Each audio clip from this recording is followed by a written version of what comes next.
Nike me fly à New York. Il y avait le nouveau CEO de Nike qui dit voilà, vous êtes notre roster, chacun dans votre langage, on vous veut, il y a des projets, on va vous écouter. 2 semaines après, il y a le Covid.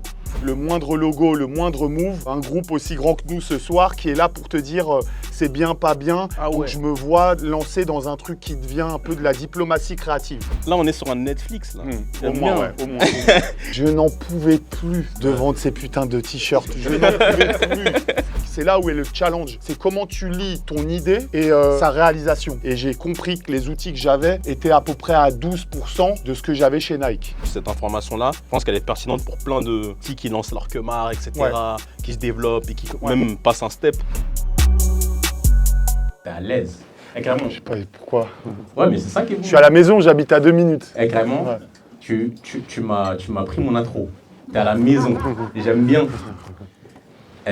Déjà, merci à tout le monde d'être là encore une fois. 7e EDC, tous ensemble là. Ça fait vraiment plaisir.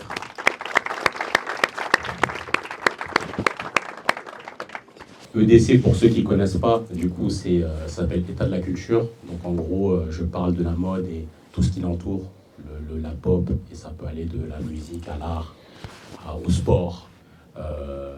C'est vraiment très large. Et c'est des contenus que je fais en ligne qui sont très...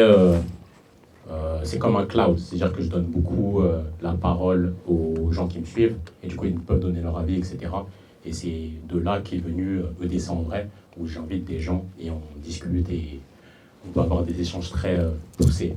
Donc voilà pour la petite introduction. Du coup, moi, je suis Moriba, voilà, je bosse avec des marques, etc., des Paper, Trois Paradis, d'autres marques. Et j'ai moi-même monté une marque il y a quelques années. Bon, voilà.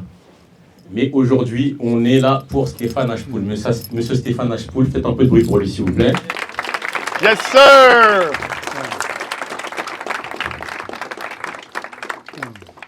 Est-ce que tu peux te présenter en 2 mots?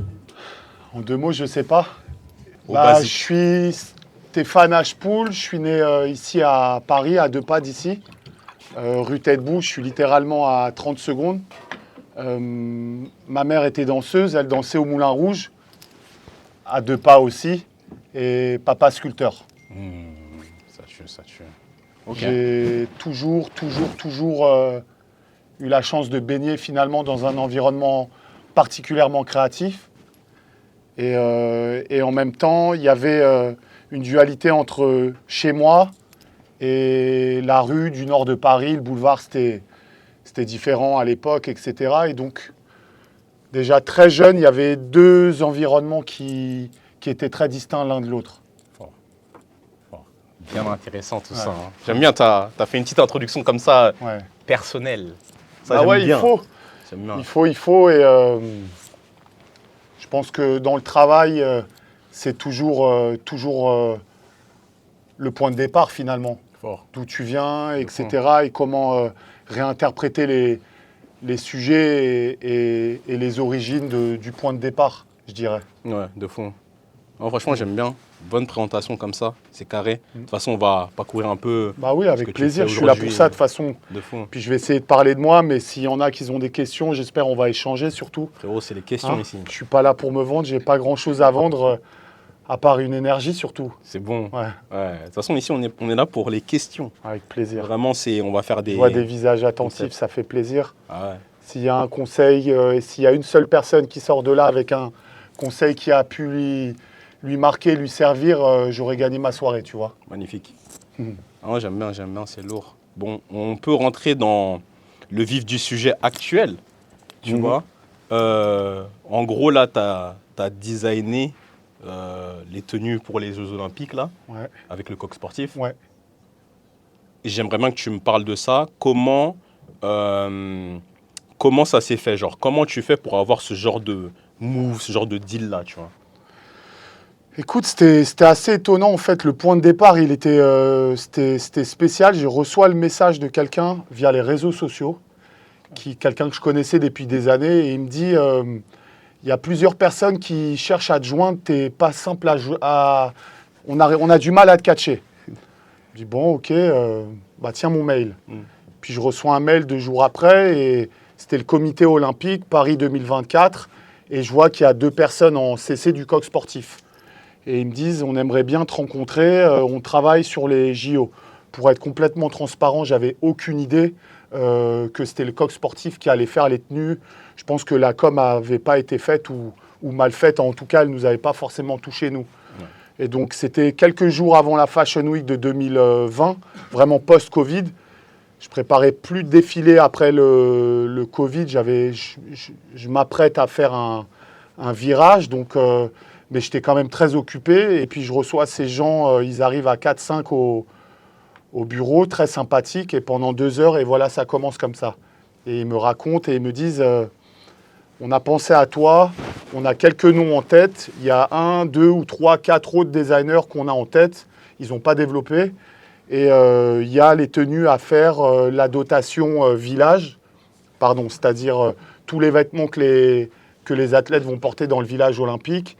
Il y a les tenues de training, donc tout ce qu'ils vont porter quand ils vont aller courir le matin ou faire du yoga ou s'apprêter, s'étirer, etc. Et il y a 30 sports à faire olympiques et tu as tout aussi les sports paralympiques, hommes-femmes à faire.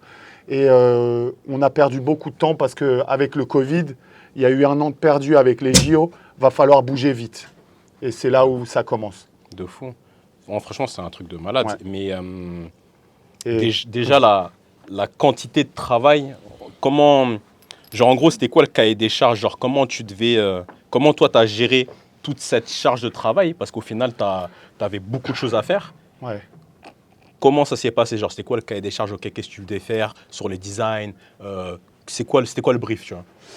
Avant ça, comme ça, déjà, quand ils viennent me voir et ils quittent le bureau, je continue à travailler. Okay.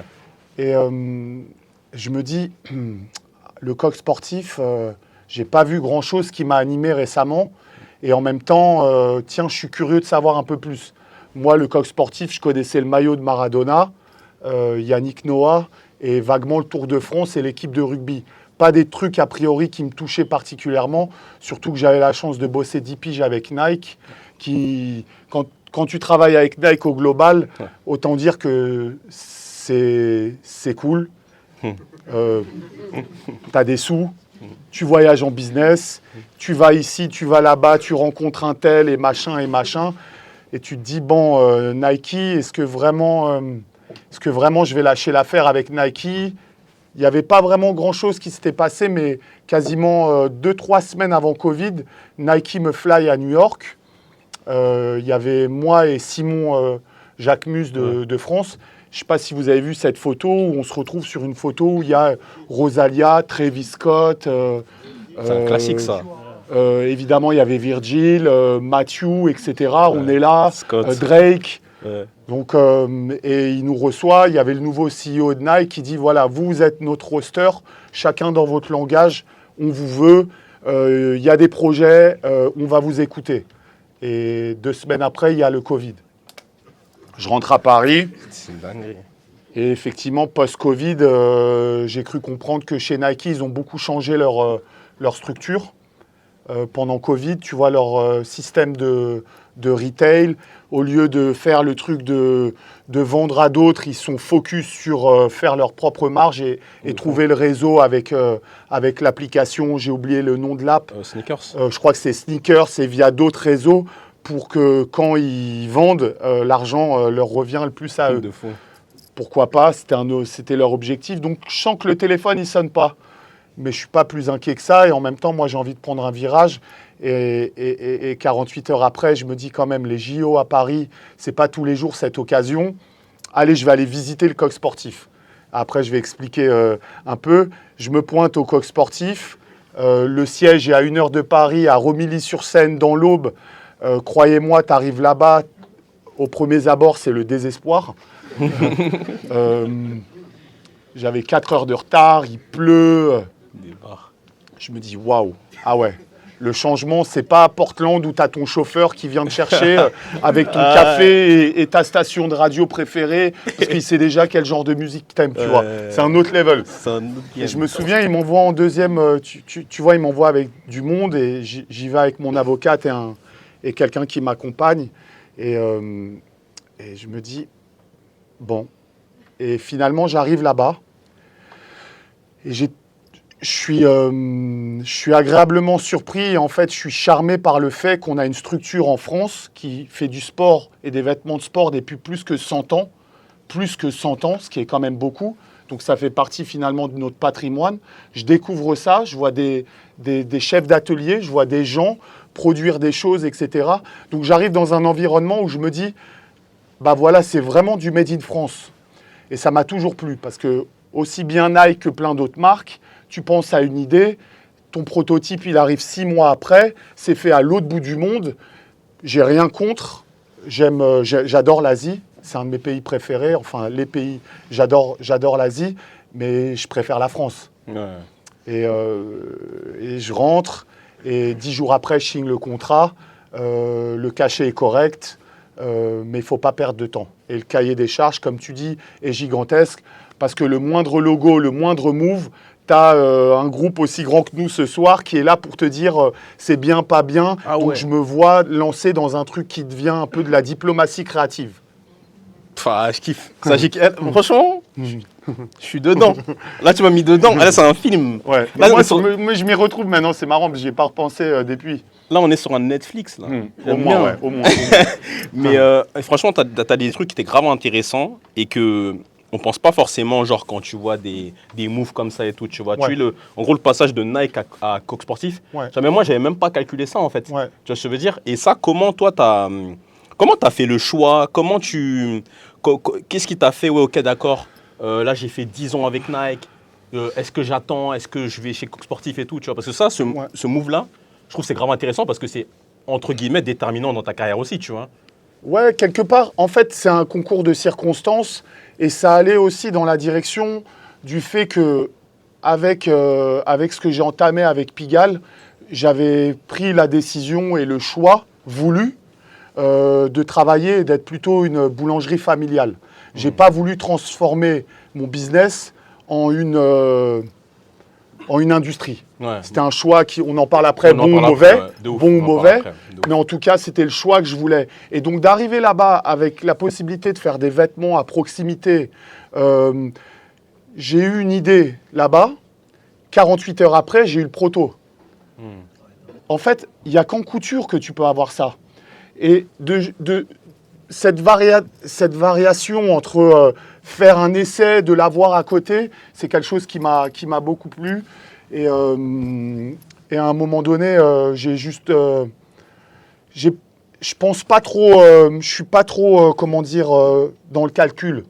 Je fais les choses de façon assez intuitive et même si quelque chose d'instinctif, je vais me redonner le temps le lendemain ou le surlendemain et je nous conseille de le faire plutôt que prendre des décisions. Et en plus, je suis bélier, donc je vais décider un truc très vite et le lendemain, je vais rétablir peut-être ce que j'ai pensé. Mais ce qui m'a plu, c'est de participer sur un projet comme ça et de me dire, tiens, là, je suis passé d'une équipe top de Ligue des Champions, Nike, à une équipe de D2 et je vais faire gagner la team de D2 quand même. Ouais, mais en fait, ce que j'aime bien là, ah ouais, carré, hein, un petit applaudissement et tout. Ouais. Franchement. En fait, Cette équipe de D2, elle est française. de ouf. Elle n'aurait pas été française, ça n'aurait pas été pareil. Mais le fait qu'elle soit française, c'est ça réellement qui m'a animé. C'était le vrai moteur. En fait, ce que j'aime bien, c'est que j'ai l'impression de ce que je vois, en fait, tu fais pas semblant, tu vois. Théo, tu fais ça, c'est ça, tu vois. Et moi, ce que j'aime bien, c'est que là, en fait, tu es dans le vrai, tu vois, dans ce que tu me dis, par rapport à la situation et par rapport au mercato, tu vois. Ouais. Et ça, c'est grave. C'est rare que les gens le fassent, tu vois. Souvent, les gens vont toujours te lisser le truc. Ouais, non, mais t'inquiète, en fait, c'est la L1, mais espagnol. Ouais. Tu vois, ils vont te sortir des disquettes comme ça. Ouais. Toi, fax, tu vois. C'est la réalité. Et je l'ai pris en compte et j'ai aucun regret. On verra où est-ce que ça mène. Mais je le répète, je suis très sensible à la slow fashion. Je l'ai toujours été. Et je suis très sensible aux choses qui sont produites à proximité. Que ça soit à Paris, au Portugal, en Espagne ou en Afrique du Nord où il y a des très belles usines. En partie, le Coq Sportif produit et ont une usine fantastique comme Lacoste peut avoir ou Petit Bateau, qui est au Maroc, qui travaille très très bien, que je visite souvent. Les matières ont pu être portugaises ou espagnol, parce qu'il y a beaucoup de trucs stretch, des matières qui restent, disons, pour des sports aquatiques qu'on est incapable de faire en France. Mais le challenge est énorme, énorme, énorme, énorme. Et post-olympique, on pourra prétendre, moi je ne sais pas, mais en tout cas un peu le coq sportif, d'avoir fait développer leur artisanat industriel, j'aime l'appeler. J'ai capté. Et ça m'a beaucoup motivé. Ça me motive beaucoup en fait. De fou. J'ai une mini parenthèse avant qu'on aille dans le deep, dans le design, parce que justement, je pense que tu as un regard pointu là-dessus, tu vois. Tu as dit un truc tout à l'heure, tu es venu chez Coq Sportif, il y avait toi et ton avocat, tu vois. Ouais. Et ça, je parle pourquoi je mentionne ça, c'est pas business et tout, non. C'est juste, toi qui es en mode, on te voit de l'extérieur, on voit, c'est un créatif, blablabla, mais quand même, tu étais venu en mode avec ton équipe, tu vois, carré. Et parle-nous un peu de ça vite fait. Ouais, en fait, il faut s'entourer et il y a un truc que moi, j'ai jamais appris à l'école, c'est de savoir gérer les factures, les impôts et tous ces trucs-là. C'est quand même dingue que nous, on nous apprend pas ça, mais on nous apprend des trucs qui servent à rien. C'est fou. Et dès que j'ai commencé à faire rentrer des sous, parce que c'est vrai qu'au début de Pigalle, c'est 500 € la journée, puis ça passe à 1000, puis ça passe à 3000, je parle de vraiment les moments, et puis ça devient 150 000 € par mois, et puis tout d'un coup, tu as des impôts à gérer. Donc très très très tôt, je m'accompagne d'un comptable, un expert comptable, qui est toujours mon expert comptable, Bernard Gabriel. Il n'est pas feu, mais il s'appelle Bernard Gabriel. Ah ouais. On va savoir pourquoi. Au calme, ça passe sur le papier quand il signe. Mais son nom, il claque pas mal. Bélec, souvent, l'antisémitisme, c'est chaud. Hein. Non, mais moi, je rigole. Je rigole, t'inquiète. Par contre, je suis pour la paix surtout. Mais... On est ensemble, je rigole, t'inquiète. Non, je sais. Ouais.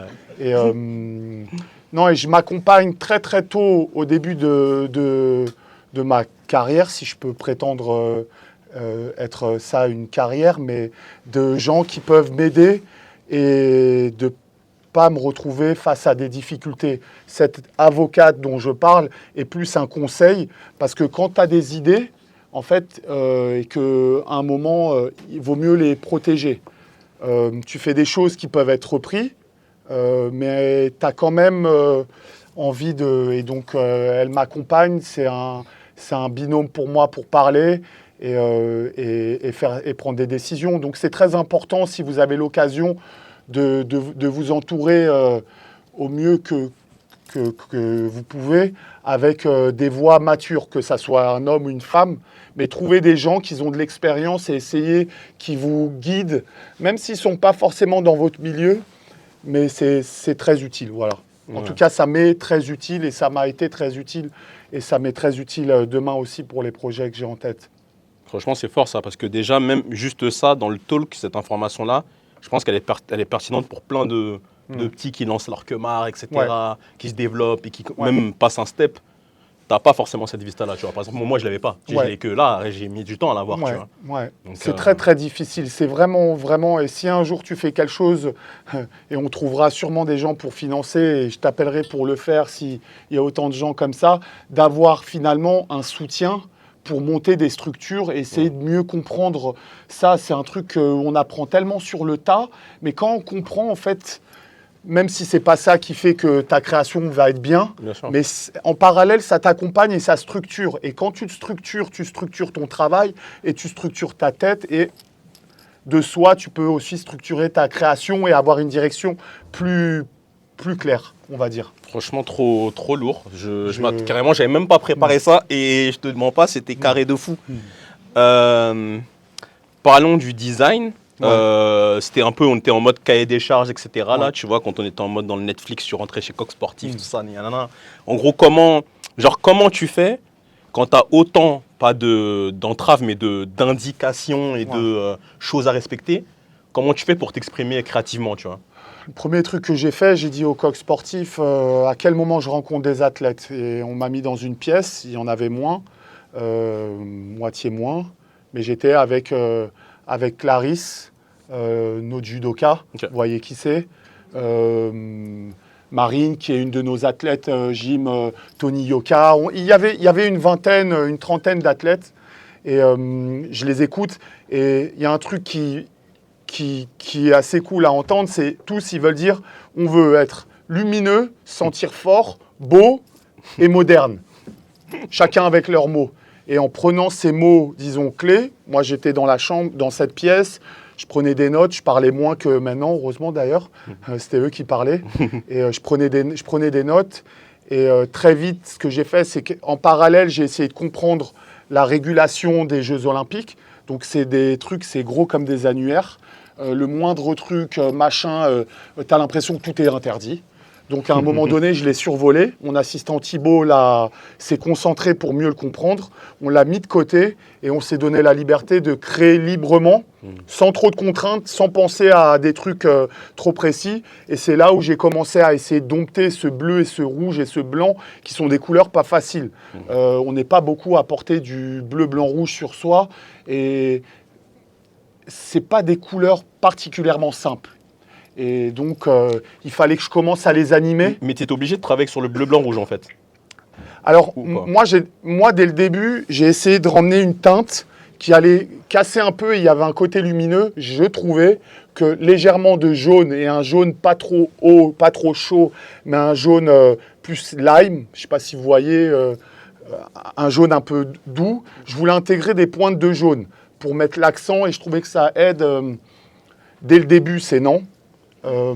Donc je sens que je suis, mais quand même de mon côté, je me libère, je fais des essais en plumes, je fais des essais en teinture, je fais des trucs, des impressions numériques, et en parallèle, je regarde finalement ce que le coq sportif est capable de faire. Parce que si un jour je me dis j'ai envie de faire un téléphone portable, même si j'ai la meilleure idée du monde, tant que j'ai pas le gars capable de faire le téléphone portable, donc l'usine capable de réaliser ça, c'est très compliqué. Au même titre qu'une chaussure de Nike hyper technologique. C'est là où est le challenge. C'est comment tu lis ton idée et sa réalisation. De ouf. Et donc pour ça, il fallait que je comprenne bien les outils que j'avais. Et j'ai compris que les outils que j'avais étaient à peu près à 12% de ce que j'avais chez Nike. Par rapport à la conception des choses? Ou c'est quoi la différence en vrai? La différence, c'est que Nike travaille avec tous les fournisseurs que tu peux imaginer de la Terre, que ça soit les matières, les décors, les techniques, tout. Mais tout. Tu peux tout inventer et ça va aboutir à quelque chose. Là-bas, ce n'est pas du tout le cas. Ça faisait 10 ans depuis qu'ils ont... La marque était acquise par quelqu'un, finalement, qui faisait uniquement du fleece ou du jersey. Donc, du tissage, le minimum syndical. C'est un choix qu'ils avaient fait, mais ils ont décidé de le faire à proximité, trouver des tricoteurs, savoir d'où vient le fil. Et c'était beaucoup de choses qui m'ont plu. Mais je sentais qu'à un moment donné, je n'avais pas du tout les mêmes moyens. Et donc, il fallait que je construise et que j'arrive à transformer ce qui pouvait paraître être des faiblesses et d'essayer d'approfondir ce que j'avais déjà. Donc, approfondir ce qu'on a, ce que vous avez, c'est déjà la base. En général, je ne parle pas du coq sportif. Ouais, approfondir ce qu'on a, de fond. c'est le plus important. Parce que c'est très facile de dire « Ah ouais, mais moi, j'aimerais ça plutôt. Ah bah non, mais ça, c'est nul, ça. Je veux ça. Et donc, c'est là où j'ai pris un state of mind en me disant « Ok, je vais faire avec les moyens du bord et le mieux possible. Et voilà. Mais c'est vraiment intéressant parce que les gens, ils peuvent pas... Je pense que tu vas pas t'imaginer facilement que tu as autant de guidelines et de contraintes dans la création, tu vois. Coq sportif, Jeux Olympiques, tu peux te dire oui. Mais en termes général, les gens, je pense que c'est bien que tu te dis ça parce que ça montre la réalité de la création. Ouais. La création, c'est pas juste ah ouais, je vais faire un truc, couture de fou et tout, nanana. En vrai, t'as des guidelines et un cadre particulier pour créer dedans. Exactement. Et ça, c'est grave dur quand même, tu vois. C'est très difficile pour nous tous. C'est très difficile. En fait, c'est difficile de réussir à faire un proto, déjà. D'en faire 10, ça devient un peu plus compliqué. D'en faire 100, c'est une autre histoire. D'en faire 1000, c'est encore une autre histoire. Donc, dès que tu avances, en fait, tu as beaucoup d'étapes à passer. Et c'est... Mais en même temps, il y a quelque chose de très... En tout cas, ça me convient et ça m'a toujours plu de faire avec les moyens qui m'ont été proposés ou offerts, en général. Il y a quelque chose qui me plaît dedans. Chambé, c'est quoi le sport que tu as trouvé qui était le plus dur à design et celui qui était plus simple en mode t'es à l'aise et tout, tu vois. En fait, j'ai pas vraiment travaillé en sport au départ, comme je vous disais au début. C'était Il y avait 3 dotations sur lesquelles travailler. Une qui était village, donc on connaît, c'est plus du sportswear classique, un hoodie, un t-shirt, un short. On veut être confortable, on chill avec, tranquille. Puis on est passé au step 2 qui était des tenues pour faire du training, donc courir, des perlants. Donc là, tu commences, je commence à comprendre que le coq a des lacunes. Donc tout confondu en fait. Tout Genre con- tu fais le Ça, c'est design. pour tous les athlètes. Ok, d'accord. Tous les athlètes, donc les 1000 athlètes à peu près français, on espère, qui vont participer olympiques, paralympiques. Ok. Je parle toujours des deux parce que j'ai travaillé sur les deux. Donc finalement, le village, c'était plus simple. C'est des choses qu'on est capable de faire à proximité au Portugal, un t-shirt. J'imagine qu'il y en a plein qui en ont fait, qui veulent en faire. C'est faisable. Et après, quand tu commences à avoir quelque chose pour courir, qui doit être aéré, une brassière, élastique, ceci, cela, léger. Ça, c'était une deuxième étape. Et la troisième étape, c'était d'essayer de faire des vêtements de performance, c'est-à-dire cyclisme. La tenue, ça passe en soufflerie. Les mecs cyclisent sur piste. Moi, je ne connaissais pas plus que ça, même si je suis un fan de sport. Les mecs qui finissent sur la finish line comme ça, si tu as 15 grammes en moins sur toi et que tu es là, il y a moyen que ça passe. Et ton vélo, c'est pareil, et ton casque, c'est pareil, et tes lunettes, c'est pareil, etc. Et donc, c'est là où je commence à essayer, et c'est là où j'essaye de pousser les équipes du coq, et dont une femme en particulier, Eva, qui est une petite merveille de chef d'atelier, qui donne corps et âme pour réussir à faire tout ça. C'est des choses qu'ils n'ont pas vraiment fait avant, tu vois. Mais le challenge était aussi, on voulait produire en France un judogi, un kimono. Et on voit qu'on n'a pas les machines. Vous voyez, le kimono, c'est une matière qui est vraiment à une tenue particulière et une épaisseur particulière. Mais on n'a pas. C'est des machines utilisées souvent pour de la tapisserie. Et donc, on n'a jamais vraiment travaillé, on n'a pas d'homologation. Et donc là, on se challenge pour réussir à faire. Le truc, il va sortir blanc. Personne ne va voir la différence, mais on sait que le challenge a été fait. Et nos enfants, je viens d'être papa, mon fils. Félicitations. Mon fils, qui va faire du judo, peut-être comme plein d'enfants au départ, on ne sait pas trop, alors on le fout au judo. Même j'ai fait ça. Je fais du tu vois, judo on aussi. te met au judo, je sais pas pourquoi. Ceinture jaune blanche. Tu te fais écraser par terre toute la journée. C'était chiant. Mais maintenant, disons qu'un jeune enfant français pourra acheter un kimono fait en France. Ça paraît anodin tout ça, mais ça l'est pas vraiment. Mais ça veut dire que là, tu as fait, si je récapitule, tu as fait les tenues village, entraînement, et les tenues que les athlètes ils vont porter pendant qu'ils vont faire les JO. Ouais. Mais c'est une dinguerie quand même, ça. Non, faut dire la vérité. Non, franchement, moi, je trouve que parfois, je ne vais pas dire en France parce que c'est même à l'international. On tape souvent sur la France, mais c'est à l'international. On diminue l'influence de certaines choses, tu vois. Les Jeux Olympiques, c'est une fois par siècle. Ouais. Et là, tu te dis, tu fais des tenues pour... carrément, village, tu dis OK. Mais après, tu dis, des tenues que les gens ils vont porter quand ils vont faire les... Genre, ils vont être en mode phase de sport. Ouais. C'est quand même quelque chose. Donc, félicitations déjà. Et franchement, je savais pas que ça allait jusqu'à là, tu vois. C'est-à-dire que vraiment que les gens ils allaient porter des trucs dans les compétitions. Donc c'est le cyclisme, ça passe en soufflerie, il y a le judo. Vas-y, pardon. J'ai une petite question. Avec plaisir. Est-ce que tu avais déjà créé des vêtements performance chez Nike ou pas? Ouais, en fait, j'ai créé, mais pas énormément. J'ai pas eu l'occasion de beaucoup créer des vêtements performance, mais en fait, j'avais l'occasion d'être dans les équipes du Nike Lab au bon moment. Au bon moment, je sais pas, mais il y avait beaucoup de choses qui sortaient. Et beaucoup de trucs qui étaient hyper techniques. Et ils ont un espace là-bas qui s'appelle la Kitchen, qui est un endroit où ils font faire des tests de nouvelles matières qui peuvent exploiter et sortir 3 ans, 6 ans ou jamais après. Tu vois, par exemple, j'ai pas fait d'école. Je ne conseille pas aux gens de ne pas faire d'école, mais je n'ai pas fait d'école. Mais le fait de ne pas avoir fait d'école m'a forcé à accentuer ma curiosité et ma concentration. Et donc, je suis très discipliné quand je travaille. Et donc, quand j'étais chez Nike, je me donnais au maximum pour essayer de comprendre. Mais jusqu'à prendre des notes, comme un élève. Pareil à l'atelier. Donc, est-ce que j'ai vraiment fait des vêtements de performance? Pas vraiment. mais j'étais présent et j'étais dans des usines, etc., etc. Mais j'ai pas fait une tenue de cycliste qui doit peser, je sais pas combien de grammes. De fond. Tu sais bien, tu lances la petite session de questions. J'ai une dernière question avant qu'on laisse les gens poser des questions et tout ça. Bon, après, tu me dis comment t'es et tout par rapport à ça. Je sais pas comment tu parles d'argent. Mais c'est quoi le deal? Comment tu fais pour négocier? C'est pour que quelqu'un il comprenne, ok, d'accord, je vais être DA dans la vie, je vais être créatif, je vais être designer. Comment je gagne ma vie? Là, je parle plus avec l'esprit, avec l'exemple précis de coq sportif. Ouais. Bah, en fait, les rates, quand tu travailles, au fil des années, ils augmentent. Effectivement, quand tu es vu à l'international, les marques au global, que ça soit Nike, un tel, ton rate augmente.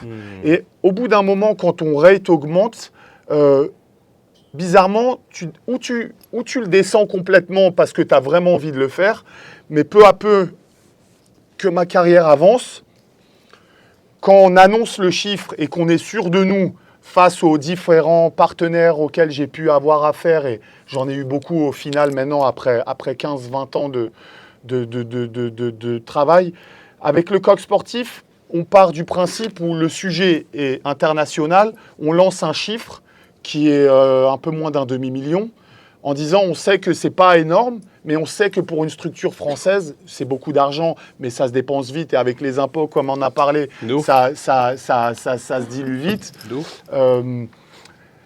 Je sais qu'à ce moment-là, on sait qu'ils vont pas pouvoir aller plus haut, et en même temps, on ressent l'envie de le faire. Est-ce que ça va pouvoir aussi potentiellement m'apporter humainement et dans mon travail et de laisser une empreinte? Et donc voilà à peu près où est-ce qu'on atterrit. Mais je n'ai pas vraiment de problème de parler d'argent. J'adapte à chaque projet, et sur 10 projets que j'ai pu faire, peut-être 7 ou 8, l'argent que j'ai fait, je l'ai réinvesti direct. Parce que ça me plaît. Okay. J'espère que certains de vous sont venus dans une de mes fêtes, etc. J'ai toujours fait des trucs gratuits, où j'ai investi de mes sous, j'ai ramené mes petits à l'autre bout du monde. C'est un kiff, mais personnel presque. Ouais. Et donc, je ne suis pas trop anglo-saxon avec l'argent, c'est juste un véhicule pour faire ce que j'aime. Et donc, si je mange bien et que je voyage comme j'ai envie, j'adore voyager et tout, j'ai pas d'ambition de m'acheter un hélicoptère, quoi, ou de cumuler de l'argent pour cumuler de l'argent. Ouais, j'ai capté. Après, tu m'en donnes, je prends. Ah bah ça, c'est clair. Hein. En tout cas, merci pour la transparence. C'est grave intéressant. Vas-y, on envoie quelques questions. Lionel. T'inquiète pas, il n'y a pas de problème. Bah, Stéphane, moi c'est Lionel, merci pour ton intervention, la prise de parole, c'est grave cool. Je voulais revenir avec toi sur un point que tu as dit, que tu n'es pas un anglo-saxon. Moi je m'en souviens, tu avais fait un talk en 2017-2018 à la Gaieté Lyrique. Un jour, Virgil Abloh venait d'être nommé chez Louis Vuitton. Et je me souviens que tu étais à cette période dans une période un peu de transition. Comme beaucoup, en fait, on a beaucoup de gens, je pense, qui ont suivi ton parcours. On respecte le travail que tu as fait avec Pigalle et toute l'ascension. Il y a beaucoup de gens aussi qui ont vu en toi quelqu'un qui pouvait gérer une grosse maison, qui pouvait être en mode, genre vraiment un peu notre super-héros, représentant français à gogo, tu vois. Et à la même échelle que des Virgile, des Matthew Williams et pas mal d'autres gens, tu fais partie de cette ère-là. Et on t'a jamais vu dans une maison, on t'a jamais vu aller, breaker un point. Donc moi je voulais savoir pourquoi en fait. C'est une bonne question. Je pense que c'est la vie qui le dira. Je crois déjà en une construction qui peut se faire dans un temps long. Je pense que déjà, pour être complètement transparent, on ne m'a jamais appelé. Voilà. Il n'y a aucune maison qui m'a appelé. Maintenant, je pense que ce que je projette, et j'espère que je ne vais pas sonner trop prétentieux, l'esprit éclectique, c'est-à-dire que tu vas me voir torse nu sur un bus avec 1000 gars, j'en ai rien à foutre. Les flics, machin, ceci, cela. Et en parallèle, je rentre et puis je suis dans ma tête avec ce truc couture. Il y a quelque chose qui paraît d'être difficilement domptable ou qui peut mettre des doutes. Alors, est-ce que c'est lié juste des doutes à ce que je propose dans ma création et les gens trouvent ça en tout cas ceux qui décident pas bien, où c'est cette dualité que j'ai en moi, d'où je viens. Chez moi, petit, j'étais entouré de la plupart des gens autour de ma mère, des homosexuels, danseurs, très raffinés, un peu intello, et je sortais dehors.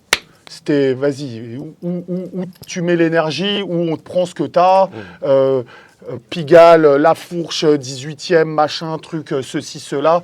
Ça a un peu passé, mais avant. Et donc, en fait, c'est ce truc-là constamment qui fait que je pense que je suis une personne avec vraiment deux états d'esprit. Et jusqu'à Virgil Abloh, les gens n'étaient pas du tout welcome.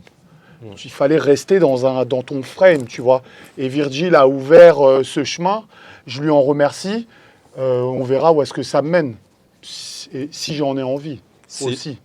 C'est en fait, c'est une question que même j'aurais pu poser après. Ouais. Mais du coup, on peut en parler ultra rapidement. Ouais. En fait, moi, j'ai l'impression... Bon, il y a ça et il y a ce que vous avez dit, effectivement. Mais j'ai l'impression, là, tu es en train de passer en mode... dans le chemin de ce que j'ai l'impression de voir, c'est... Tu passes par les maisons de chez Chanel, tu vois. Je trouve que c'est une ouverture déjà tu passes côté couture, Chanel 19M, maison Le Sage, maison je sais plus quoi, le marié, tout ça. Ouais. Tu vois, ça c'est un chemin, tu vois. C'est un chemin qui amène vers la couture, j'ai l'impression, moi, tu vois. J'espère. J'espère vraiment, parce que c'est ce que vraiment j'aime faire. Je ne savais pas que j'aimais autant faire du vêtement et donner du temps réellement à faire ça et être vraiment... mais en grandissant, c'est vraiment ce que j'aime. Donc j'espère que cette ouverture va se faire, sinon je vais provoquer. La réalité, c'est que je suis là où j'ai envie d'être, je pense.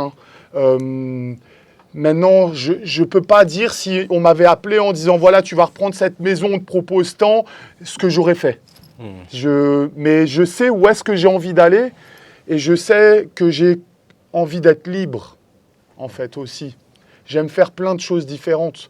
Et ça n'empêche pas, on a vu Virgil, il fait plein de choses différentes. À quel prix ? Je ne pense pas que c'était lié, mais je ne sais pas. C'est un avis à partager. Je ne sais pas comment... je ne sais pas trop quoi penser de l'industrie en ce moment. Ouais. J'ai un peu du mal. Surmené. Donc je suis content d'entendre ce que vous en pensez aussi, franchement. De ouf. Je pense qu'il y a même un bon passage là-dessus à faire. Vas-y. Moi, j'avais une petite question. Tu disais que le coq sportif, tu avais cherché en 2020. Et toi, vu que tu as bossé avec Nike, et tu faisais vraiment des trucs chauds, surtout des trucs qui étaient stylés. Ouais. Tu parles avec quel mindset en tout cas ?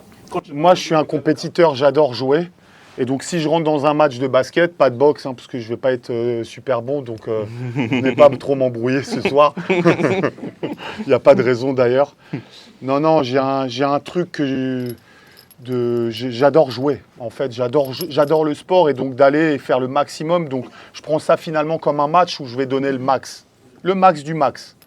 Et si je peux transformer et ramener cette marque sur le devant de la scène, je le fais même pas. Je sais pas, je le ferai avec plaisir. Ok, ça tue. Vas-y. Tu as expliqué que du coup, tu as fait plusieurs tenues du coup, pour les sportifs. Ouais. Et avant ça, tu as discuté avec eux pour savoir un peu ce qui leur plaisait. Ouais. Donc, dans ta démarche, est-ce que tu pars du principe que tu as bossé pour les sportifs via le coach sportif, ou est-ce que tu as utilisé les feedbacks plus des sportifs au service du coach sportif ? Les feedbacks des sportifs. Ouais, les feedbacks des sportifs, pour être honnête. J'avais en tête ce qu'était le coq sportif et héritage, machin, etc. Bon, on s'en fout un peu, mais je savais que j'avais affaire quand même à, qu'on le veuille ou non, que ça pouvait paraître, ou pour certains encore, rincé. J'avais du respect pour cette marque qui est là et qui est notre première marque française de sport, au final, tu vois. Mais... je vais faire une petite parité, excuse-moi, mademoiselle. Merci. Déjà, merci, tout était hyper clair. Et moi, j'avais une question. Comme c'était le après-Covid, est-ce que là, vis-à-vis du timing et des collections, tu te dis que tu as fini ce que tu as fait ou il te reste encore énormément à faire ? Et laquelle des 3 collections dans ces 3 pôles différents t'as le plus challengé dans ta création artistique? Il reste des choses à faire parce qu'en fait, les athlètes sont... Il y a beaucoup d'athlètes qui vont être sélectionnés quasiment 1 mois et demi, on espère le maximum, 1 mois et demi avant la compétition. Tout le monde n'est pas encore. Donc, et il y a des vêtements, il y en a certains qui sont faits finalement sur mesure. Donc, j'ai encore un peu de travail. Maintenant, je suis loin d'être seul.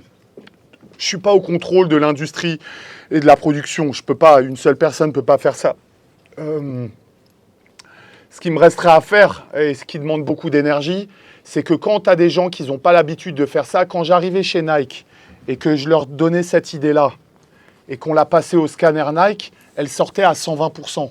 Je leur avais donné une idée à 80%. C'est des pros. Et les usines, c'est des pros. Là, c'est pas qu'ils sont pas pros, c'est que les ressources sont très différentes. Et donc, quand tu proposes ça et tu le passes sous leur scan, ça peut descendre de 80% à 40%. C'est la réalité. Ça se saurait si on savait faire des vêtements de sport en France. Et donc, l'effort que je devrais faire, c'est de suivre au maximum et d'essayer de maintenir les usines, l'intérêt, la chef d'atelier, les couturiers, les couturières, pour m'assurer que, même si c'est comme ça en France, je le répète, on n'a pas toute cette industrie. Une idée à 80, elle va sortir à 70, 65, mais on ne veut pas que le truc auquel on a pensé passe de là à nul une fois que c'est porté ou en boutique. Donc le challenge là, ça va être de suivre et garder l'intensité et d'être un peu bulldozer derrière eux, quoi. C'est sûr. Vas-y, dernière question, après on... Vas-y. Avec ta collaboration pour les JO, tu as fait un gros truc. Et moi, je voulais savoir, c'est qu'il y a un après-JO avec le co-sportif. Est-ce qu'il y a une collaboration, c'est une marque où il y a vraiment tout à faire? Est-ce qu'on t'a proposé d'être directeur artistique ou même directeur DA en fait chez Coq Sportif après les JO? Oui, après un an que ça s'est fait, en fait, ils ont vu quelqu'un qui est rentré et ils aiment ma discipline de travail, peut-être même plus que le style en lui-même. Mais je suis très dévoué quand je travaille et je pense qu'ils ont besoin de quelqu'un qui est moteur, quelqu'un qui va l'idée, qui va dire ouais, on va faire ça, comme quand je me motivais à faire une fête de la musique et quoi qu'il se passe, ça va se passer. Donc c'est ça qui les a intéressés. Maintenant, j'ai ma charmante avocate à mes côtés qui me permet d'avancer, mais pas me renfermer non plus. Peut-être que c'est prêt à... Moi, j'aime beaucoup l'idée de faire passer une équipe de D2 à la Ligue des Champions. Franchement, je trouve ça cool. C'est facile d'être... c'est facile. C'était difficile le chemin et j'ai travaillé dur pour que le jour où le téléphone sonne et Nike t'appelle pour te proposer une collab, il faut bosser beaucoup avant. Mais là, j'aime bien le concept. Ça ne veut pas dire que je vais forcément le faire ou forcément réussir, mais je laisse les choses sans me précipiter, mais ça m'intéresse. C'était une question smart, ça. Hein. Ça, c'est une question spoil, ça, vite fait. Hein. C'est pas encore forcément défini. Je pense que l'avancée, mais je suis stimulé par l'idée de beaucoup. Ça aurait été une marque pas française, je pense pas. Mais l'idée d'une marque de sport français qui s'appelait, il s'appelait comme ça réellement, hein, c'est pas moi qui le dis, ils appelaient ça le couturier du sport, le Coq Sportif, et la tagline était le couturier du sport, qui n'est plus le cas. Mais quand tu vas chez eux, ça fit bien là-dedans. Je t'emmènerai une fois plaisir. Et peut-être qu'on pourra proposer à un groupe de venir voir, vous allez voir, c'est assez intéressant. Ça m'a plu, le couturier du sport. Mais ça fit de ouf avec toi, en vrai. C'est un titre Donc on va voir. Pertinent. Vas-y, une dernière, après on enchaîne sur la suite, parce que vous connaissez, sinon EDC, ça finit à minuit, là. Bon. Après, Adnan, il va me gronder, je sais pas il est où, là, mais à venir, ça. Dans la description, tu avais dit qu'il y avait d'autres designers qui étaient en course par rapport à toi pour le Coq Sportif. Qu'est-ce qui a fait que tu as choisi toi? Est-ce que c'était une question de budget, une question de façon de travailler? De budget, je crois pas, parce qu'ils n'avaient pas encore forcément parlé de budget. Je pense réellement ce qui s'est passé, je pense qu'ils en ont vu un avant moi, et j'ai jamais su qui c'était. J'avais pu imaginer qu'ils espéraient potentiellement avoir un des gros noms actuels, que ça soit Alexandre, Simon ou d'autres, ça devait sûrement être dans le coin de leur tête ou des plus jeunes. Ce qui a fait la diff, c'est que tout le respect que j'ai pour plein d'autres designers et ceux que je viens de citer, ils n'ont pas la connaissance que j'ai liée au sport. Ça, il faut être honnête. Je le pense, mais je le pense sincèrement. Tu vois. Donc, je pense qu'à un moment donné, ça a joué très vite parce que quand le langage s'est fait et qu'on parlait technique, j'ai survolé le sujet même par rapport à leurs équipes à eux. Je pense que c'est à ce moment-là où la diff s'est faite, ouais. Ouais, c'était intéressant. On va reprendre le flow et après enchaîner sur des questions sur la deuxième partie. Bon, comme je ne t'ai pas tous les jours, je pense que c'est quand même intéressant d'avoir ce petit chapitre quand même qui a marqué ta vie, Pigalle, pain au chocolat et tout ça, tu vois, genre... En gros, moi ce que j'aime bien dans ce chapitre, c'est ton regard sur la création / le business, tu vois. Comment, vas-y, tu structures ça et tout, tu vois. Donc, déjà, je pense que Pigalle, ça a été une des marques strictes. Est-ce que tu dis c'est une marque comment? Tu l'appelles comment, Pigalle? Moi, je laisse les gens plutôt le définir. Okay. Moi, je pense que les gens, et c'est pour ça aussi, je pense que les maisons, et je le vois, je travaille, j'ai lancé une exposition il y a 2 jours dans un espace qui s'appelle le 19e. Je vous conseille d'aller voir si le talk vous plaît ou mon taf vous plaît. Il y a un très bel endroit et donc j'ai eu une expo. Et j'ai vu comment on m'a catalogué direct que j'ai fait que des pièces couture. Mais alors couture. Hein. À côté, il y a et Chanel Couture, et Valentino Couture, et Schiaparelli. J'étais au milieu, hein, en train de travailler avec les mêmes gens, tout pareil. Premier truc que les articles qui sont sortis, mode sportswear, mode streetwear. Je pense que le t-shirt m'a servi à un moment donné, m'a desservi aussi quelque part parce qu'il était tellement visible. Il était tellement visible, tellement partout quand ça a changé, que mes premiers défilés, il n'y avait même pas un t-shirt. Ouais, vous regardez mes défilés, il n'y a pas de t-shirt. J'avais fait un t-shirt, ce t-shirt-là, il était là comme un t-shirt, c'est que tu achètes de merch à la fin d'un concert. Genre dans la boutique, je vendais du Rick Owens, du North Face Japan, Dr Romanelli, des marques comme ça. Et donc à un moment donné, je pense que la perception, et c'est comme ça, a été différente, et elle me suit encore aujourd'hui. C'est pour ça que je me demande si je ne veux pas dissocier les énergies. Parce que moi, j'ai la chance, on a la chance, j'espère pour vous, d'avoir un esprit particulièrement éclectique de par mon éducation. Je suis né dans deux environnements complètement différents. Et donc, quand je m'exprime, je suis aussi à l'aise dans la street à la Goutte d'Or. Je reste le même gars que quand je me retrouve avec des folles trans et tout, je suis le même. Mon attitude, mon body language, ma façon d'être, comment je pense, je ne suis pas spectateur d'une catégorie, j'ai l'impression. Pas de toutes. Et excuse-moi, ma réponse, elle était longue, mais parce que c'est important pour moi, pour expliquer. Ça, je pense, participer à ce que tu as dit. Et pour définir streetwear, c'est toi qui le dis. Donc, c'est finalement la partie du iceberg qui a été le plus visible.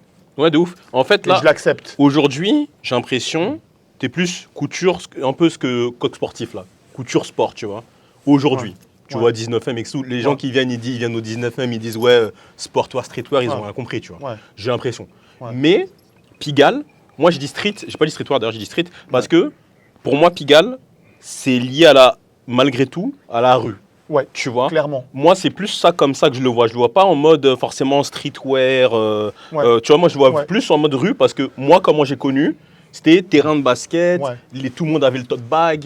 C'était dans la street que tu voyais du Pigalle, en fait, tu vois. C'est pour ça que je l'assimile comme ça. Mais après, tout ton travail, il est différent. Non, mais en plus, je suis d'accord avec ça. Puis, il n'y a rien de mieux que la rue, en fait. La rue, c'est tellement intuitif, instinctif. C'est raw, tu vois, c'est brut de décoffrage. Et c'est ça que j'aime. C'est tu fais, tu réfléchis après. De fou. Et Mais du coup, j'ai plusieurs questions qui sont trop chocs. Mais, je jump directement pour rebondir sur ce que tu as dit. En fait, moi, je me demande pourquoi tu as eu un succès de fou avec le t-shirt. Pourquoi tu as voulu pas te désolidariser de ça, mais te séparer de ça dans l'image de ce que tu disais juste avant. Ouais. Pourquoi tu as voulu faire ça, en fait? Parce qu'en fait, j'ai l'impression qu'indirectement, ça m'emmène dans une case. Et moi, pour être heureux, c'est de traiter de plein de sujets différents. Ok, j'ai capté. Et donc, si tu me mets uniquement dans un endroit, même si j'adore cette nourriture-là, et que tu me donnes que cette nourriture-là, je vais en être peut-être un peu dégoûté. J'ai capté. Et donc, encore au jour d'aujourd'hui, je dois être vraiment honnête avec moi-même. Je ne suis pas complètement à l'aise avec Pigalle. À la base, Pigalle, c'est l'endroit où je suis né. C'était fait pour être une boutique de quartier et ça s'est transformé en marque, presque à mes dépens. Je ne savais pas vraiment que je voulais faire une marque. Je voulais créer des mises en scène plus, des personnages, tu vois. Okay. C'était plus ça qui me plaisait dans l'idée de la mode. Et puis voilà, tu sais, la mode, c'est un tornado, ce truc. Puis ça t'emmène dans des chemins parfois qui sont merveilleux, d'autres que tu connais pas, et puis tu avances dedans, sans regret. Mais j'ai hâte de me... Je pense que c'est en donnant le flambeau à mes jeunes et que je puisse développer d'autres sujets où je vais complètement apprécier et me dire « Ah, waouh, c'était quand même cool, tout ce que ça a pu m'apporter et tout ce que j'ai pu faire avec Pigalle. » Ouais. En fait, c'est intéressant parce que, je dérive un peu, mais en gros, j'ai l'impression, tu vois, moi j'ai vu plein de talks de toi pendant 10 ans, je sais pas, tu vois, mais j'avais jamais vu explicitement que tu te dises ça. Genre qu'en gros, ouais, le défilé, je le voyais plus en mode théâtral et tout. Moi, je le ressentais dans ma perception. Ouais. Mais je le ressentais pas dans ce que tu disais dans les interviews, etc. Ouais. Tu vois, dans les talks et tout, tu vois. Ouais. Et là, du coup, je trouve que là, t'es grave aligné avec ce que tu faisais, tu vois. Est-ce que t'étais aligné comme ça déjà avant ou pas? Moi, et puis peut-être en grandissant et en étant à l'aise. Et surtout, mais ça c'est un conseil qui m'a servi, mais c'est vraiment un conseil que j'espère que vous pouvez garder et rentrer avec chez vous.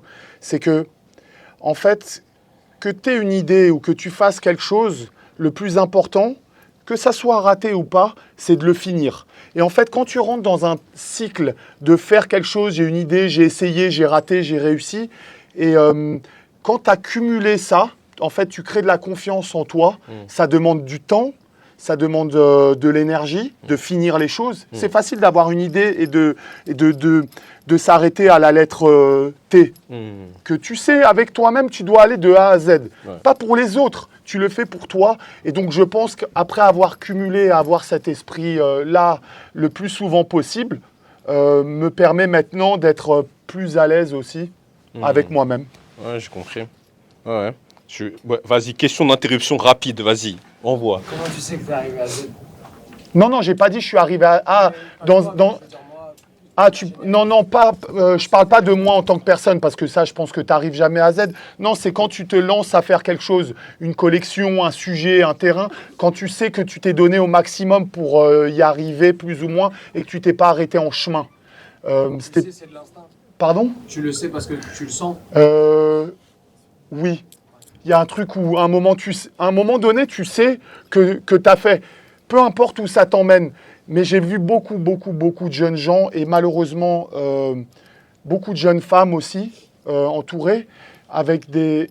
J'espère que je ne vais pas... c'est pas mal interprété, mais avec des idées tellement merveilleuses, hommes et femmes évidemment, mais avec parfois ce manque de hargne pour terminer ce qu'on a en tête, ce qu'on s'est dit qu'on allait faire. Et quand tu te donnes l'occasion de ne pas terminer ce que tu démarres, quand tu te donnes l'occasion de ne pas terminer ce que tu démarres, en fait, c'est la pire chose que tu peux te faire, à la longue. De ouf. Parce que tu perds confiance, en fait. Et donc, Z, c'est pas pour les autres. Z, c'est quand tu sais, bon, voilà, je suis allé au bout du truc. Je devais remplir mes papiers, c'était relou, mais je l'ai fait. Ça, je l'ai fait jusqu'au bout. C'est vraiment très, très, très important. Voilà. Non, mais c'est grave pertinent. Ouais, c'est vraiment très important. Peu importe ce que c'est. Habituez-vous à finir ces... Enfin, j'essaye, hein, ça ne veut pas dire que je le fais à chaque fois. Bien sûr. C'est pas de façon prétentieuse que j'essaye de dire ça, mais ça aide beaucoup pour renforcer. Hein. Ouais, pour renforcer. Non, c'est intéressant parce que c'est une notion qu'on n'entend pas. Enfin, j'entends pas ça si souvent, tu vois. De vraiment, parce que là, on parle vraiment de on parle de processus créatif au final, tu vois. Et les gens, ils parlent rarement de ça, de dire ah ouais, faut finir et tout. Les gens, ils sont juste en mode point A, point B, tu vois. Ouais. Alors que là, c'est intéressant de se dire ok, d'accord. Faut que je finisse ça, faut que je finisse mon histoire, faut que je finisse mon processus, faut que je finisse mon design, faut que, tu vois, ça c'est intéressant. Et pour revenir du coup, parce que ça c'était des petites parenthèses, mais aujourd'hui, tu as plein de petites marques indépendantes qui se développent et je trouve il y en a peu ou pas qui ont réussi à avoir le rayonnement de Pigalle aujourd'hui, tu vois, en tout cas dans le prisme année 2010-2020, excepté, je compte pas les Amis, les Jacques Mus et tout, parce que là c'est carrément autre chose, tu vois. Mais comment t'expliques ça, tu vois? Qu'est-ce qui a fait que toi, tu as réussi et eux qui leur manquent, tu vois? Non, ça, c'est pas ce que je pense en plus, donc, parce que chacun évalue la réussite comme il veut. En fait, quand on démarre en 2008, je crois, le premier défilé que je fais, il est en 2008. Non, la boutique, j'ouvre en 2008. Premier défilé, il est en 2009. Il n'y avait que des défilés de maison, tu vois. Et il y avait Oud Bayer, il y avait Shane Oliver, vous vous souvenez de Oud Bayer. Et nous, et moi, on lance un truc. Lui, c'était sa scène gothique, Depp, New York, dress in all black, machin, contraste blanc-noir, je parle pas de couleur de peau dans les vêtements, etc. Et ils lancent leur truc, et nous, on lance le truc. En fait, je pense... Je vais arrêter de dire, j'espère que vous n'allez pas me trouver prétentieux, mais je pense qu'en fait, sans savoir ce qu'on faisait, on a lancé quelque chose. Et du fait qu'il y avait quelque chose de très, comme ça, jeté sans savoir, on a vu le résultat. Shane et moi, on n'est pas dans des maisons. Ok, mais on est arrivé avec un truc juste comme ça, on savait même pas ce qu'on faisait, on se démerdait, un truc qui devait coûter 10 000 balles, on mettait 2 000 balles, on faisait des shows dans la rue, etc. Je parle pour Shane, mais c'est quelqu'un que je connais, avec qui on a souvent échangé, que je respecte beaucoup. Et donc je pense que ça se ressent dans le résultat, en fait, peut-être, de Pigalle, qu'il y avait quelque chose de un peu... avant-garde sans savoir où aller, et que ce qui a été fait après, magnifiquement bien par le groupe New Guards avec Off-White et Vuitton, n'en parlons même pas, c'était vraiment grandiose. On était à l'aube d'un truc, mais on ne savait pas trop ce qu'on faisait. Ouais, de ouf. En fait, je pense que c'est une odeur, c'est comme une maman qui fait un gâteau, c'est peut-être pas le plus beau, mais il y a un truc. Mais j'ai l'impression, genre, en fait, souvent j'y pense, parce que Oud Bayer, moi, c'est quelqu'un qui, je trouve, et du coup, toi, c'est vrai que j'avais jamais fait vraiment le parallèle en plus, donc c'est intéressant. Je trouve que Oud Bayer, on va dire dans une certaine frange, il reprend ses lettres de noblesse que maintenant, grâce aux quartiers, aux gens pointus comme ça et tout. Sinon, c'était quelqu'un qui était oublié un peu. Ouais. Tu vois, genre dans la culture, même j'avais peur que moi, il disparaisse des livres d'histoire, tu vois. Ouais. Et j'ai l'impression parfois que les gens qui sont avant-gardistes ils lancent le bail, et après t'as le mec qui arrive après, ou le deuxième mec qui arrive après, qui vient, ramasse tout, il mange. Tu vois? J'ai l'impression que c'est, tu vois? Ouais. Dit comme tu le dis, ça pourrait sonner péjoratif, entre guillemets. Moi, il n'y a pas de péjoratif. Non, mais tu le penses que... Non, tu l'es pas, mais il y a un peu de ça, en fait. En fait, la vision ne vient pas des créatifs. Virgile, Marcelo Burlone, qui monte le groupe New Guards, Matthew Williams, ils pull up au show. Ils se disent à un moment donné, quelqu'un de l'industrie qui a une boutique à Milan, Antonioli, se dit on va monter un groupe. Ah ouais, il y a des mecs qui peuvent faire des défilés comme ça dans la rue en ayant dépensé, ça me coûtait, je sais pas, 50 000 balles de faire un défilé. Nous, on a des ressources, on a des ressources industrielles, et on a des gars qui connaissent des stars, eh ben on va y aller, hein, on va s'organiser. Parce que si les défilés sont pleins comme ce qu'on vient de voir de Hout-Bayer ou Pigalle, où il y a, je sais pas, 3 fois trop de gens pour l'endroit, c'est qu'il y a... Et finalement, c'est souvent comme ça. Tu as des gens après qui sont là et qui le transforment en une industrie, un business. Mais c'est un peu ce qui s'est passé, j'ai l'impression. En fait, pour rebondir sur ça, je pense que, en gros, là, quand je regarde ça, tu vois, sans juger ton travail ou quoi que ce soit, hein, je me dis... Il y a une fenêtre pour que tu grailles max, tu vois. Là, c'est juste une réflexion, tu vois. Tu sais c'est quoi? En Dapper Dan. Dapper Dan, personne y vient à l'époque, personne le cala, tout le monde dit vas-y, nanana. 20 ans après, 30 ans après, ça a eu des tapis rouges, ouais, les maisons Gucci, nanani, nanana. Et si tu manages bien ton bail, Shine Oliver aussi, vous pouvez faire une Dapper Dan. C'est-à-dire que vous étiez là au début, fax gros, vous étiez là au début, vous avez lancé un bail, les gens ils étaient là, ah nana ils ont graille, vous mangez pas sur le court terme, mais le long terme. Si tu finesses bien ton bail, tu peux manger de fou. Moriba, tu vois enregistré, hein. Si ça marche, tu prends des points. Let's go! Donne le pourcentage frérot. Combien? 15? L'avocat. Ring là. Ring. 15. Maître. Grave. On l'appelle maître. Merci Lionel. Ah ouais. Maître Soudry. Non mais c'était grave intéressant ce passage-là. Vraiment, merci pour la vision, le savoir parce que c'est... Honnêtement, moi j'aime bien toujours faire des superlatifs et tout, mais tu sais, les moments comme ça, de réflexion, pour moi c'est un peu historique parce que c'est pas...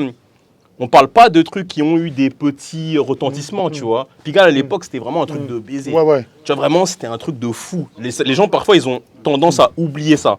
Tu vois, c'était vraiment un truc de fou. Il y avait un run de 2-3 ans où c'était vraiment n'importe quoi. C'était un truc de fou. Rihanna, et ses proquis, blablabla. Je vais au Japon, il y a une boutique. Tu vois, c'était vraiment un truc, tu vois. Et moi, je disais à ma mère qui gérait la boutique, je disais, viens, on arrête de produire des t-shirts. À chaque fois, et ma mère, en bonne organisatrice des pays de l'Est, elle me disait non, si on peut continuer, on ne sait jamais ce que la vie t'emmène. Et je n'en pouvais plus de vendre ces putains de t-shirts. Je n'en pouvais plus.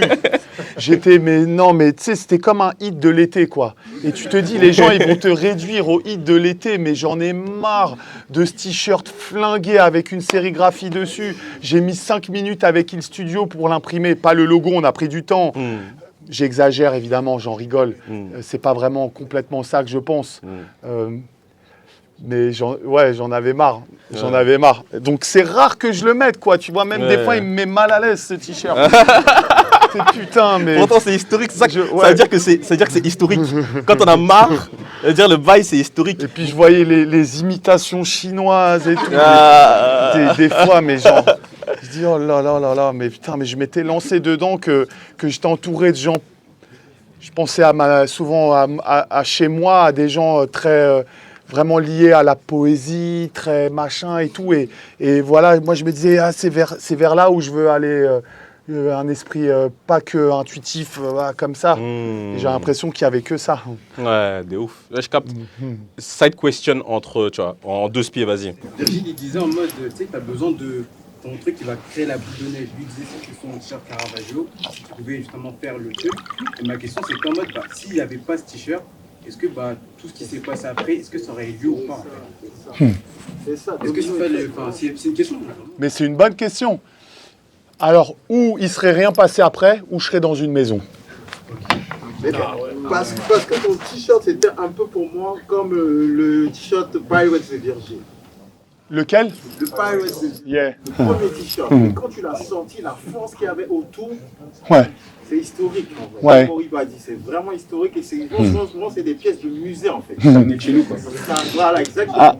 Un jour peut-être. En fait, c'était fait avec tellement de spontanéité et assez réel du fait de mettre en avant un gars qui est né dans le quartier, sa mère dansait au Moulin Rouge, machin. On fait ça, on met Pigalle, on est là, il y a l'équipe de basket, le terrain, le truc, le crew, les fêtes et tout. Et en fait, ouais, il y avait un truc derrière ce t-shirt, je ne saurais pas vraiment... Et ce qui était marrant, c'était que Yams, Barry, Rocky, Nast et tous les gars qui... Donc, Cliff Goldie, mais avant, ça c'était avant, vraiment les gars, ils étaient là à New York. Je me dis, mais putain, mais comment ils connaissent? Donc eux, ils viennent d'Harlem. Eux, ce qu'ils adorent, c'est les derniers trucs qui viennent de sortir. C'est les gars, je parle ASAP Mob, mais en général à Harlem, je trouve, c'est la quintessence du style. Ils savent. On a vu Dipset, ils savent. Ils assument, ils savent, ils peuvent tout mettre. C'est les meilleurs en termes de style. Et donc, je me disais, et les mecs, ils appelaient, ils voulaient ce truc, ils arrivaient tous avec ce... Je comprenais rien. C'est ouf. Je comprenais pas leur truc. C'est fou. Mais c'est un gâteau de maman. Ça a été fait avec la même intention, je vais dire. Et il y a un goût particulier. C'est pas industriel. Il y a un truc. Il est moins beau, mais il y a un truc. Et c'est fou parce que tu sais même pas, en fait, c'est... Aujourd'hui, les gens, ils sont toujours en mode « Ah, je vais chercher la recette ». Alors que toi, en vrai, tu as créé quelque chose en mode instinct. C'était même pas une recette, c'était même pas une... Tu vois, parce qu'aujourd'hui, chez tout le monde, ils sont toujours là, je vais essayer de faire la virgule Nike, je vais essayer de faire le Pigalle, je vais essayer de faire l'Alcatraz de Cortez. Alors que, toi, ce que tu dis, c'est que tu l'as sorti en mode Kamas. Ouais. Après, oui. Maintenant... Genre en mode pas, t'as pas fait une stratégie en mode ok, ce box logo, il faut que ça pète, je vais le connecter, Rocky, nanana, c'est venu à toi en fait. Ouais. Tu vois. J'ai pris des experts en graphisme. Ouais, quand même. Ouais. J'ai pris des experts en graphisme. Et j'ai pas eu pensé que j'étais graphiste. Ils ont aussi eu un gros rôle à jouer, on l'a vu sur le terrain de basket aussi. Le design, l'impact n'est pas que lié au fait que j'arrive à faire ce terrain, il est aussi lié à quoi il ressemble. Donc je veux juste dire par là que avoir l'œil de imaginer, se dire ah tiens cette personne-là, ah ouais celui-là au fond de ma classe, là je le vois faire, et d'essayer de finalement s'aider de gens qui savent faire des choses mieux que nous. C'est très important. C'était le cas. Enfin, j'essaye de donner des conseils en même temps pour pas être trop mégalo et juste raconter mon histoire. Mais bon, je suis là pour raconter mon histoire. Mais oui. Non, mais parce que ça me fait plaisir. Je suis très concerné par la jeunesse en général, c'est tout. For real. Mais vraiment, honnêtement, c'est gentil d'applaudir, je vous applaudis, mais c'est réel, tu vois. Et la période, elle n'est pas facile. Moi, je voulais revenir sur le fait que tu as dit... en gros, ton projet, c'était comme une boulangerie, tu vois. Est-ce que tu peux me parler de, boulangerie vs Walmart, tu vois ce que je veux dire? Genre, pourquoi toi, tu as choisi la boulangerie? Pourquoi t'es pas devenu... ami, très bon exemple. Ouais. Pourquoi t'es pas devenu ami? Qu'est-ce qui t'a fait prendre ces décisions-là? Pourquoi tu l'as fait? Est-ce que tu le regrettes? Parle-nous un peu de ça, tu vois. Non, je ne le regrette pas du tout déjà. Mais vraiment, en toute honnêteté, en fait, ce qui m'a façonné, au départ, j'allais à New York jeune, mon meilleur pote, Paul Ami, que tu as dû rencontrer, tu vois, qui est acteur et fait d'autres choses, avec qui j'ai grandi. On allait à New York. Et quand j'allais là-bas, ce que tu achetais là-bas, tu ne le trouvais pas ailleurs. Et puis après, j'ai eu des galères. J'aimais tellement les sables que j'ai eu des problèmes pour retourner aux États-Unis pendant 15 ans. Et je me suis dit, tiens, je vais aller en Asie, parce que j'aimais la jungle urbaine. Et là-bas, c'est pareil. Il y a des endroits, tu vas, et tu ne trouves pas ailleurs ce que tu vas acheter. Putain, mais là, les marques de maintenant, frère, tu vas dans un mall à Dubaï, à Jakarta, en Tchécoslovaquie, tu vas trouver les mêmes produits. J'en peux plus. Et j'ai pas envie. Je m'en fous. Et donc, en fait, ça, quelque part, j'aime l'idée qu'on va créer une destination. Ça me plaît. J'aime bien ça. Et ça m'a toujours plu. Donc, c'était ça un peu l'idée de boulangerie familiale, mais je le pense encore. Donc, non, franchement, et ça permet de... Après, le problème avec ce projet, est-ce que les réseaux sociaux te donnent l'impression d'être ce que veut dire la réussite. La réussite, on a l'impression que c'est d'être les 10 qui sont là-haut. Alors, et ça aide pas, les réseaux. Est-ce que vraiment, on ne va pas rentrer dans le débat trop long, la réussite, elle est celle-là? Ou est-ce que la réussite, elle est autre? qu'est-ce que ça veut dire? Et donc, c'est plus nous qu'il faut trouver. Et je pense que la période, c'est pour ça que je trouvais que la période est particulièrement dure, c'est qu'en fait, réussir, faire ce qu'on aime, à travers aussi les réseaux et le spectre des réseaux, c'est flouté. On peut faire des choses à taille humaine et c'est tout aussi bien et why not respectable que être sur une scène géante. Donc, chacun une philosophie. Maintenant, je te dis ça, est-ce que j'aimerais me retrouver sur une scène géante? De temps en temps. Ok. Ah, c'est de temps en temps. Des bons petits coups là. Mais pas tout le temps. Ok. Du tout. Ok. Ouais, c'est clair. Franchement. Je suis content là, parce que là, je te pose toutes les questions. J'ai l'impression que les gens ne te posaient pas ces questions-là, tu vois. Non, personne ne me parle de ça. Moi, je vous dis, je suis content. Je parle de façon complètement... j'ai toujours été d'ailleurs comme ça. Ouais. Et j'ai un copain qui m'a dit, José Parla, un très bon peintre cubain. Je conseille, si vous aimez bien la peinture, il est vraiment chaud. Et il voit le vernissage. Et il me dit un truc, il est américain, donc il est à New York, le hustle... Money State of Mind, mais je l'adore, José, il est incroyable. Et il me dit, be yourself with your closest one, but be careful with the other people. Te dévoile pas trop. Je ne sais pas si c'est bien ou pas bien, je ne sais pas faire. M'en bats les couilles. Ouais, bien sûr. Vas-y, c'est moi, tu m'aimes, tu m'aimes pas. On va parler, on peut parler. Ouais. C'est comme ça. Et les anglo-saxons et certains gens qui viennent de province ont finalement, et qui viennent ils ont cette capacité de façonner des personnages. Mais j'apprécie en le voyant. Hein. C'est pas que j'aime pas. Quand je vois Carty, je l'ai vu petit. Ouais. Ok. On avait fait des voyages où il y avait les Rocky au Japon. Le gars, il est que dans une construction de personnage, donc c'est très intéressant parce que, en fait, tu vois le personnage d'une bande dessinée presque. Ouais. Mais c'est des choix. C'est des choix. En fait, ce qui est bien parce que dans ton flow, tu as fait les deux catégories des choses qui fonctionnent bien aujourd'hui, tu vois. Soit aujourd'hui, tu es authentique de fou, tu vois. Je t'en bats les steaks, sans filtre, tu es toi et 100%, tu vois. Ouais. Ou soit tu es en personnage. Mais quand tu es en personnage, tu es 10 000% où ça ne marche pas. Tu vois ce que je veux dire? Et aujourd'hui, j'ai l'impression, moi, c'est de la lecture que j'ai aujourd'hui dans le marché, c'est très comme ça, c'est très OK. Il y a moins le côté, je suis lisse, je me mets dans les trucs. C'est moins comme ça. Là, c'est genre, soit tu es le bouc clivant, tu es toi, soit tu es le mec, genre, totalement dans ta wares. Tu viens, tu mets des body, tu parles pas, tu viens, tu vas dans les streams, tu parles pas. C'est ça, tu vois, aujourd'hui, j'ai l'impression. Mais c'est pas gage de réussite. Et d'un côté et de l'autre. Bien sûr, bien sûr. Et je pense que Virgile était vraiment un bon exemple. Le gars, il était simple. Le gars, n'importe qui, s'il avait un peu de temps, je trouve. Hein, après, on n'aimait pas des trucs, il pouvait. Certains disaient il plagiait parce que tout ce qu'il voyait, il avait l'œil. Oh tiens, là, tu vois cette teinte-là, vous voyez, ça passe du bleu au rouge. Bang, photo. Ok, tu me fais une veste comme ça en WhatsApp. C'était du design tellement... non-stop, rien, n'importe quoi. Ok, tu mets un logo rouge, bang. Rose et noir et blanc, bam. Bang. Genre, c'était grave ça.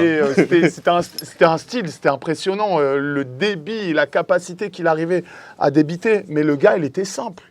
Franchement, le gars, il mettait du love. Les gens, ils lui écrivaient. Je voyais sur Insta, il était simple en fait. C'était vraiment un gars, mais il était motivé. Il était déter. Puis il est américain. Ouais. Et puis, oh là là, je sais pas si je devrais dire ça, mais je ne vais pas me lancer dedans. Tu nous as fait un teasing. Non. Balance un. Non. Il y a quelque chose de pas bien et que je respecte pas du monde de la mode, c'est que être noir, ça devenait à la mode. Ah ouais, grave. Non mais c'est fax. Être noir, c'est devenu à la mode.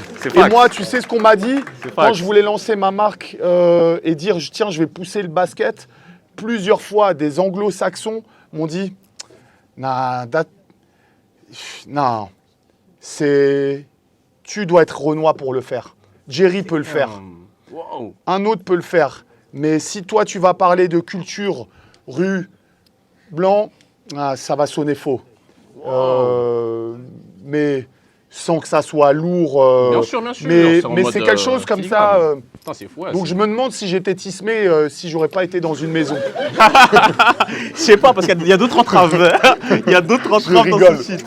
Je rigole. Non, mais j'aime bien, j'aime bien. Mais why Non, not, mais- on peut en parler. Mais on peut. Moi, tu Ici, sais. c'est EDC en Ouais. vrai, frère. On parle pas. Hein. Là, on parle vrai, là. Hein, ça s'appelle pas pour. Mais Hein. tant mieux 1000 fois. Non, c'est lourd. Pourvu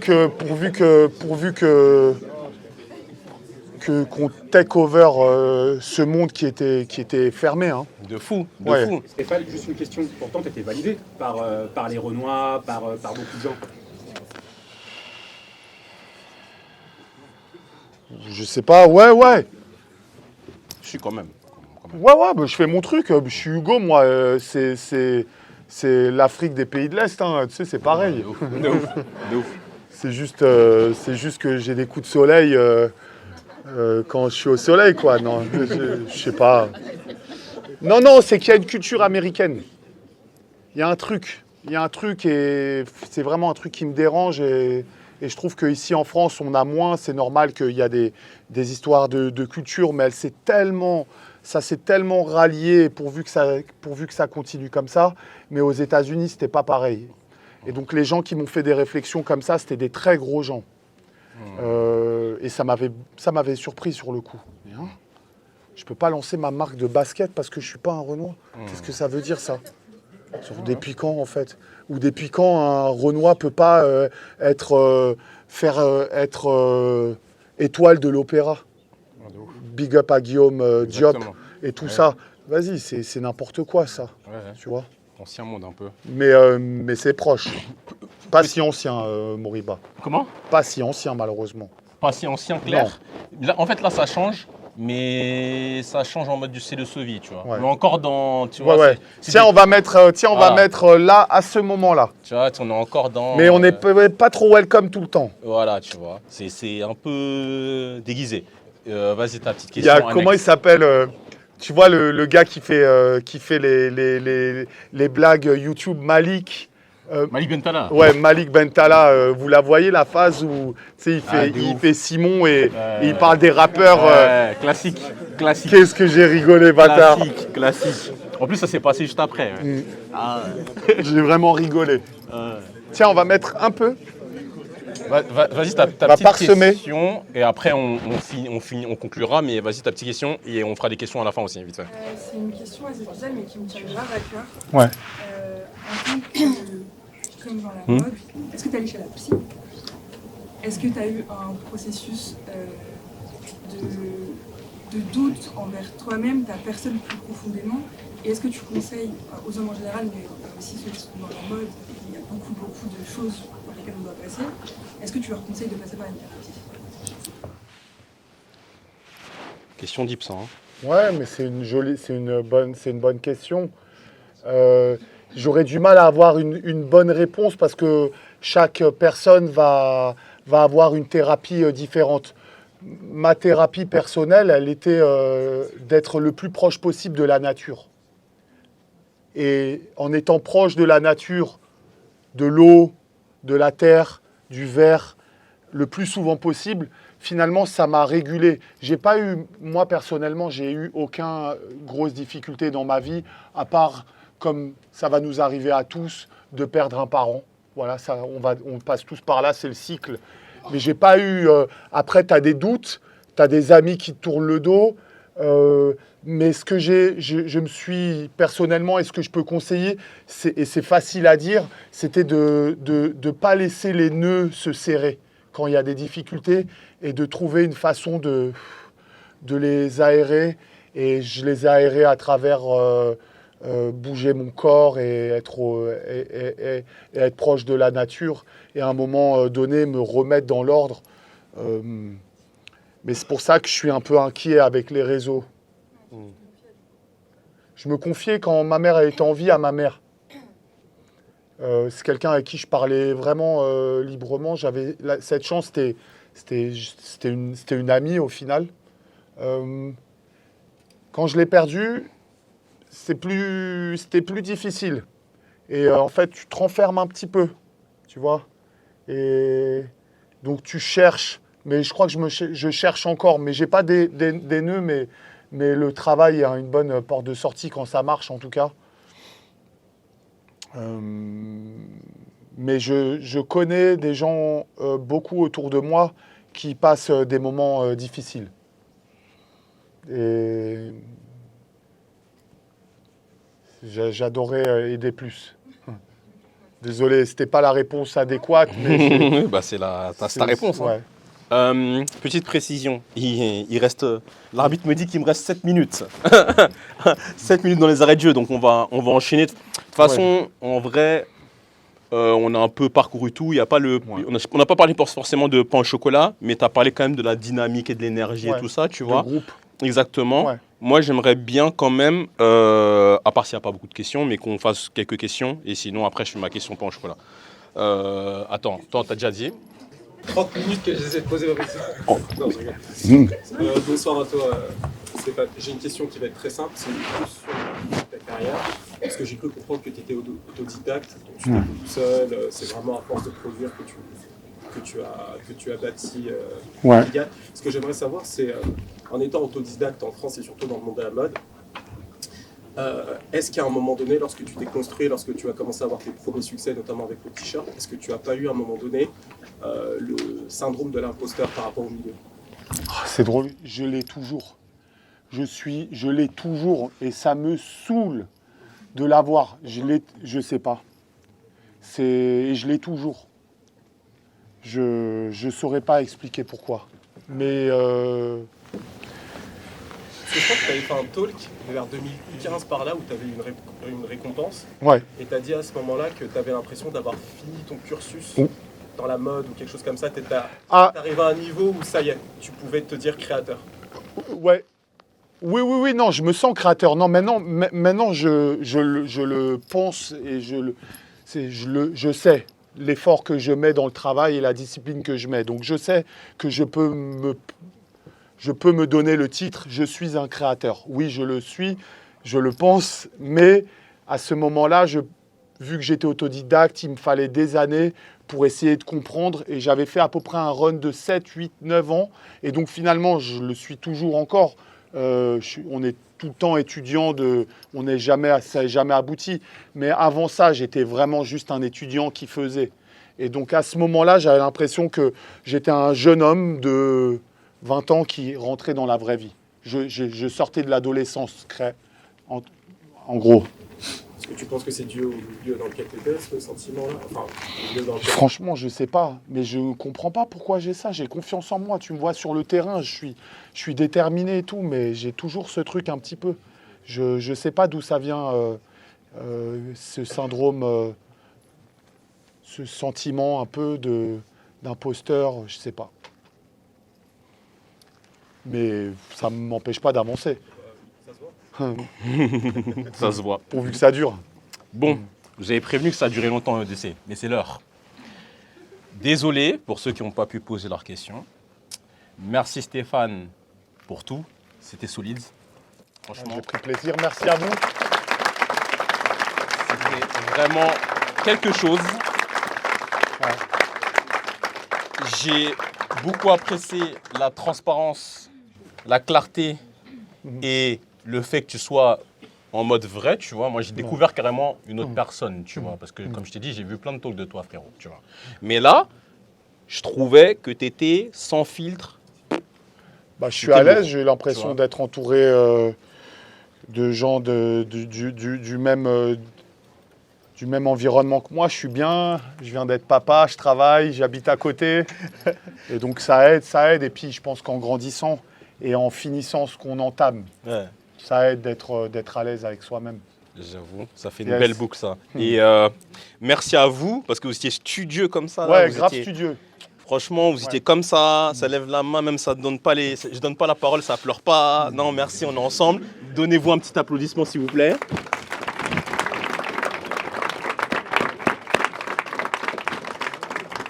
Merci pour tout. C'était État de la culture, Gamberge. On s'attrape bientôt.